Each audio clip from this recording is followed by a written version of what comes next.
I know the offense took a big step forward this year, Hmm. but I think he needs a real offensive coordinator. I know he's still going to run his offense, but he needs a guy that can actually contribute and lean on to call the play so he can focus on being the CEO. And I don't think he's going to do that. But also, we obviously need a defensive coordinator, a guy that can actually make adjustments in real time and put guys in better position to be successful. But my reason why I'm afraid he's not going to make a change is, we just saw a year ago when we went down to Columbus and we got brutalized against a team that is a championship caliber team and, has a pretty damn good staff overall. We just saw us get, blitzed against Ohio State, and we did not attack the portal the way I would hope we would.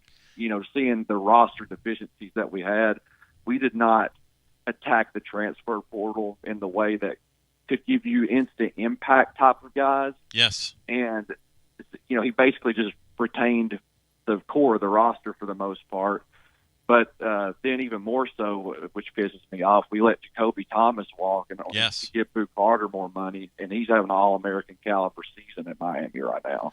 So the thing about the decisions in the off season are interesting because again, these are conversations we can all have and are worth having. And doing a daily talk show during this era, I find fruitful because you don't have to come up with things to talk about. There's a panoply of topics from which to choose in your palette as you're doing these shows throughout the year.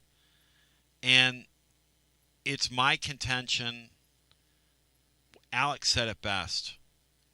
Last year in the Elite Eight, Rick Barnes ran into that Houston team, and they got together as a coaching staff, and they decided, you know what? We got bullied today on the basketball court and really snuffed out by a more physical team than we are. We are going to mirror them. We're going to become them. And they spent a lot of money on it. And they brought that Carey guy in. And Matt, without the Carey guy in the Houston game the other night, they do not beat Houston in November. I don't know if they're going to be able to get past Houston in March when it matters because it'll be a different Houston team by then.